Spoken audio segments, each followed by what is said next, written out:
from the 7th chapter of Luke.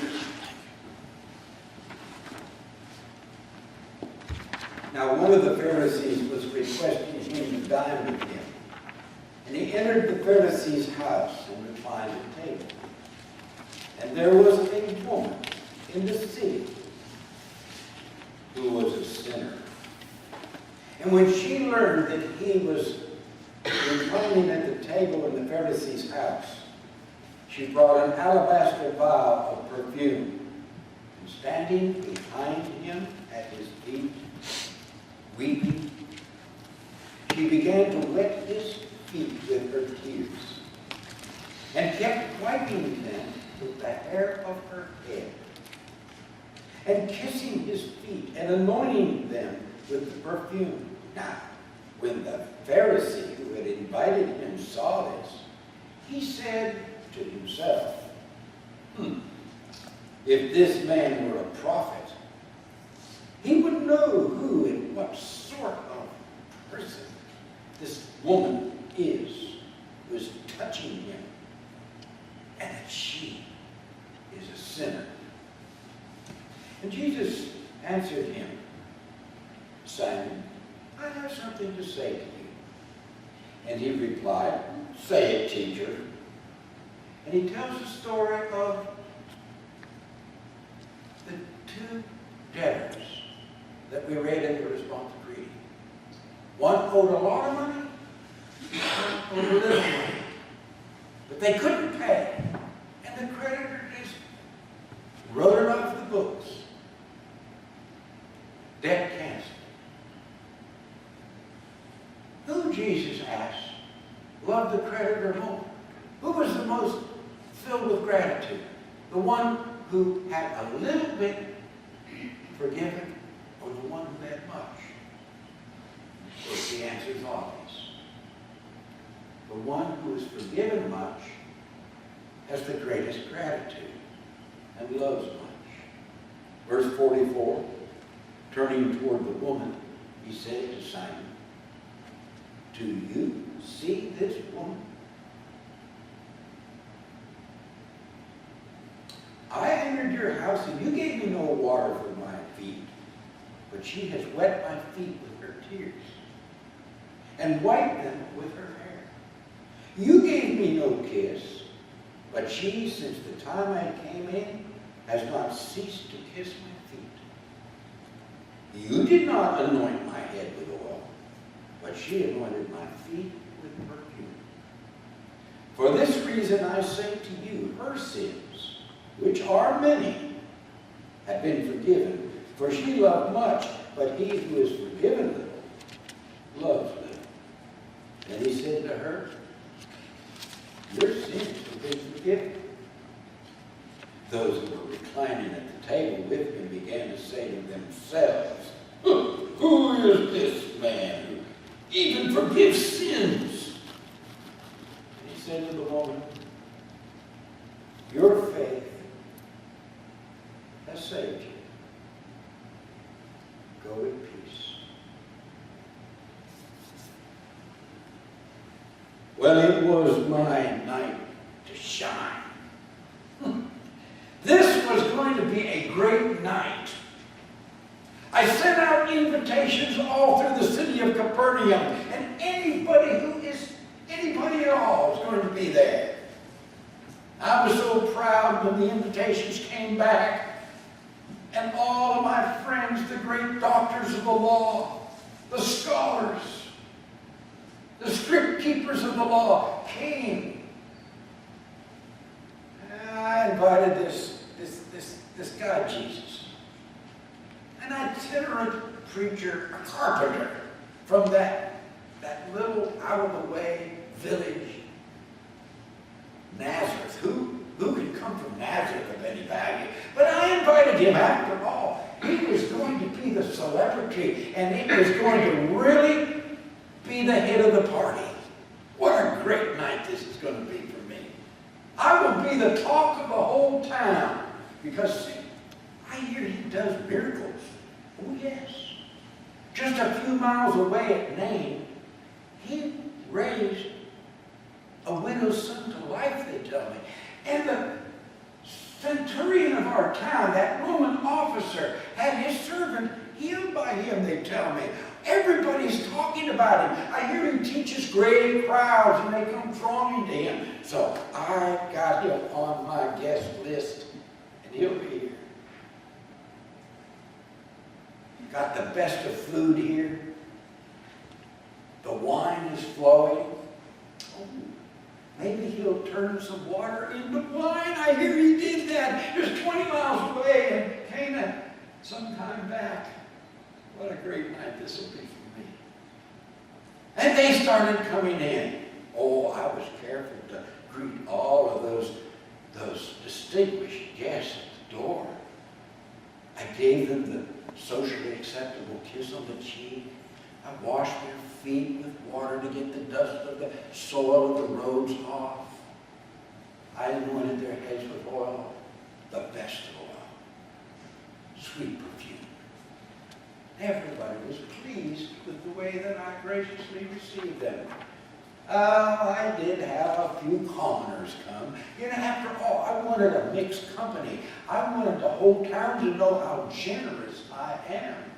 And some of the commoners could come, and they might be able to get some of the leftovers at the table, as the law prescribes I should do. And Jesus came. He slipped in with the commoners. I sat at the head of the table with the distinguished doctors of the law.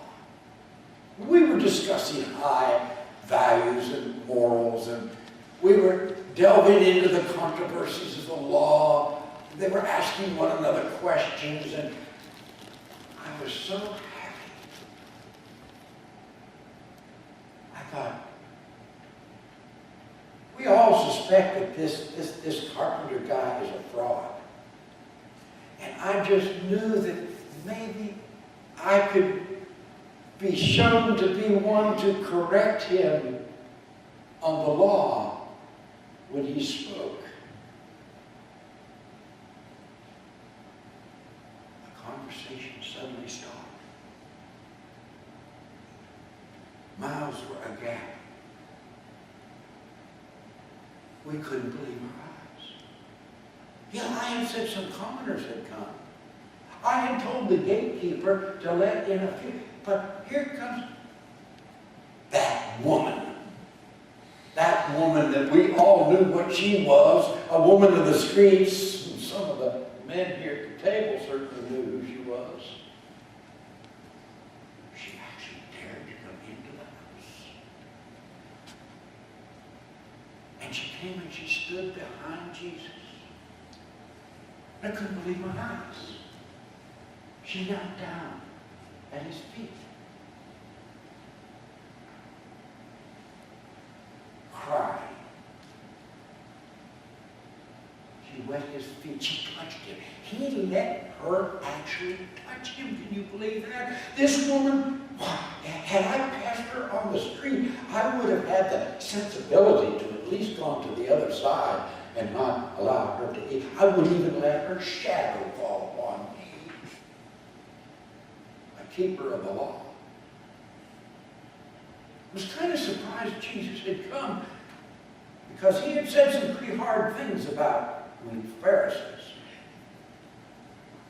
Didn't he know that we for 200 years were the keepers of the law, that we had kept it pure from being influenced by the Greeks and then by the pagan Romans? But he was there. And she was there. Touching. Supposed to be a prophet. Supposed to be a spokesman of God. Can you imagine her being touching him and him allowing it and him a prophet? So much for that. It was embarrassing. I knew my party was going to be the talk of the town, but now I wasn't so sure I wanted it to be the talk of the town. Oh, I could just imagine what they would say in the Sabbath synagogue next week when they all talked about me allowing this trash, this lowlife, this scum, this woman to come in and actually touch touch one of the men. Jesus. Then Jesus said, I want to say something to you. Oh, I thought, okay, he's going to apologize. It's time. He's going to apologize. He did. He told me a silly story. A silly story about two debtors. One owed a lot, one owed a little. Both were forgiven. Who was going to be the most gratitude-filled person? And of course, I had the answer. And yet, I didn't really want to answer. Because these doctors of the law were just watching me squirm. They enjoyed it. And so I told them, the one who is forgiven the most, loves the most, has the most gratitude. And in front of everybody, Jesus, I guess, rebuked me. You didn't give me a kiss when I came in. You didn't wash my feet. You didn't anoint my hair. You didn't treat me with deference or even with courtesy. And yet this woman that you within your own heart call a sinner, she has done nothing but give me gratitude and thanks and praise and worship because she's forgiven. What? I would have taken a stone and thrown at Jesus. That would have been the first one. He actually was pretending to be God himself by forgiving sins. Only God could do that. I also would have taken the first stone and thrown at that woman for being the harlot, the whore that she was.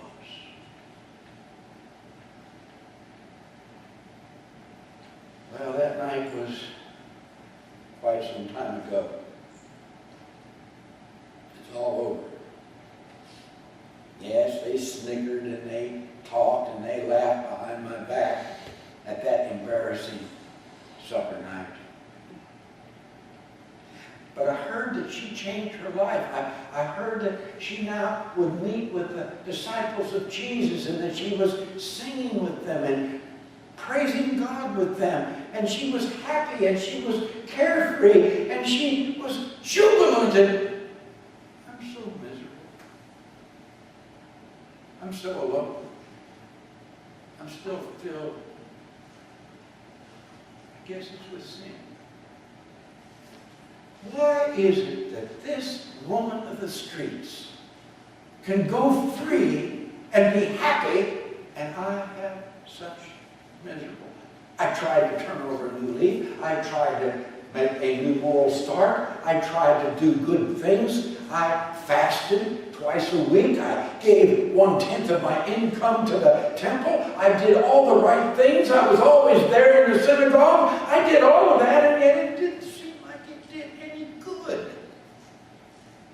I still feel this burden upon me. And she's so happy and so free.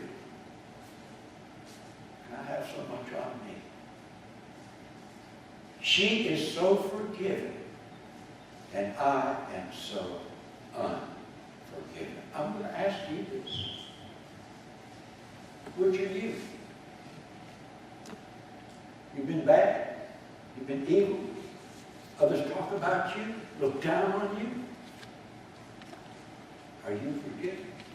Do you have that freedom that she has? Can you come and show that love to Christ?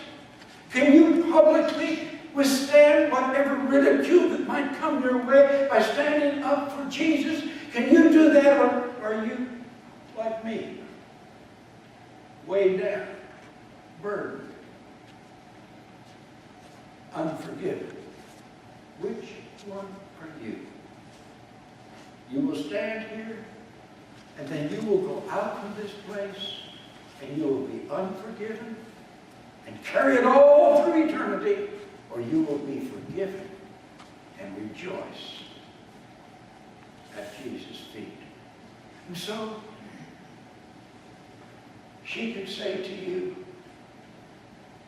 When you get to heaven, don't look for me on the street. If you want to find me, you will find me at Jesus' feet.